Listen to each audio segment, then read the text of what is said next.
Do you have a tire in your vehicle that's constantly requiring you to fill up air, and when you do so to only find it flat again the next day, or a slow progressive leak like this one here? Well, have no fear. I'm going to show you a quick tutorial on how to repair your own tire in the comfort of your own home or garage. Basically, in most tire cases, leaks are caused by foreign objects that have punctured the actual tread of the tire, such as nails or screws, or sometimes in odd cases glass or shrapnel pieces of metal. In this particular tire's case, I removed the tire off the vehicle and took a close inspection and found that there is actually a nail in this tire. The leak rate on this tire was about 3 psi a day of pressure loss, so it's a really tiny leak, but I'm going to demonstrate to you on how to fix it. And of course, the first step being to remove the tire, or at least gain access to the tire on the vehicle, where you can clearly see, the foreign object, which in this particular case is this nail. Step 2 is to use whatever tool necessary to remove the foreign object out of the tire. Now, some people would advise you to deflate the tire completely. These tires are under about 32 psi of pressure. In this case, this one's only at about 15 psi now, so I don't really see any inherent hazard of me pulling out this little nail that's embedded in this tread. So I'm going to get a pair of needle nose and I'm going to yank it out in whatever form or fashion. So with the assistance of a small flathead screwdriver, I actually managed to remove what was causing the air leak. And as you can tell, it was a tiny, it looks like part of a nail or a brad nail that had punctured into this little area here, and you can hear the air hissing out. So this was the only nail that I could find on the tire, so now we're going to enlarge this hole large enough so that we can actually insert a tire plug into it to seal it. So prior to beginning the patch process, we need to use this tool that you can typically find in a tire repair kit at your local automotive parts supplier or store. And in this tool, this is essentially a hole enlarger as well. It's a hole enlarger, and basically it's got a piercing end on it to make the hole bigger, as well as this knurled surface here that will help roughen up and clean up the hole to prepare it for the tire plug. Now you're wondering, well, why on earth would we want to make a hole larger than what it already is? And the whole premise of it is that if you don't make the hole larger, the patch is not going to work properly, and therefore you won't be able to get that tire plug in safely without screwing up your hand and your tire probably. So basically all it involves is us taking this tool and then inserting it into the hole, into the tire hole here, and basically just digging into it until this tool passes through. And then the whole action is you want to basically insert and twist and pull and push at the same time to basically enlarge and clean up that hole to prepare it for the rubber tire plug.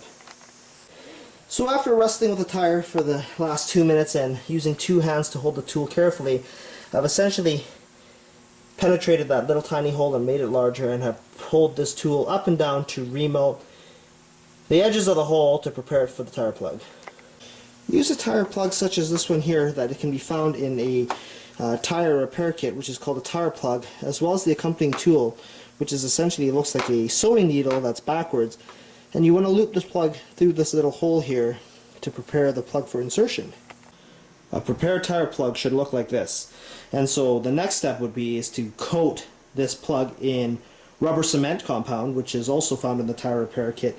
And then essentially what we want to do is take it and insert this plug using a twist into a singular twisting action like this to insert it so that the plug goes, imagine these are the ends of the plug, you're going to push it in and the 2 ends of the plug will stick out of the tire as such. And we want to insert it far enough, probably at the 50% mark, and then basically from there I'm going to use a somewhat unorthodox method of lighting the tire plug in the rubber cement with a lighter on fire to sort of melt down that rubber plug that we just inserted to be relatively flush with that tire, and we'll let road wear sort of finish off evening out that tire plug.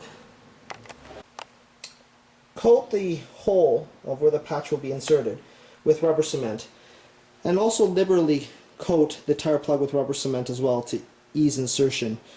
As perverted as that might sound, we want to make sure that we have enough slipping power to get this plug in with relative ease, and then from there we'll light it with a match to burn off the excess. With a little bit of wrestling, you'll be able to get the tool and the plug into the tire as such. Upon completion of the insertion of the tire repair plug, I basically, from this stage, quickly pull the tool up like as such, and you can tell the plug is left in there, and that's the remainder of it. And what I'm going to do is I'm going to daub a little bit of extra rubber cement on that to liberally coat it and light it with a lighter or match. So I've doused the tire plug liberally with rubber cement, so now I'm going to light it. So basically what this melting process is doing is it's going to melt that little bit at the end of the rubber plug to fill in the little gaps on the tire where else a nail could potentially have penetrated. And you don't really let it burn too long and damage the tire. And you sure as heck don't want to do this with a completely inflated tire, but you would hope that during the repair process that a lot of the air would have been released. So pretty much what you want to do is you just want to melt it so that when you begin seeing that plug melt and the actual tire itself begins to burn, you just want to blow it out, and basically what you're left with is this little sort of remnant of a melted tire plug on the surface of the tire tread. And you don't need to worry about removing this because what happens is that when you begin driving, the road wear and tear will quickly rub that little rubber nub off, rendering it actually almost completely unnoticeable. And you would hope that this repair, at least from my experience, will be, as reliable as it will be for the entire life of the tire. And I guess, yeah, when you're complete, reinflate the tire back to manufacturer specification and reinstall the vehicle, and hopefully it doesn't leak anymore. If it does, then you can use a water and soap solution to check if that particular repair is leaking by dousing the repaired area with a water soap solution, and if it bubbles, it's leaking. Or maybe you may have potentially acquired another foreign object on your tire and will necessitate another tire repair. I hope you found this video informative and useful. Rate, comment, and subscribe.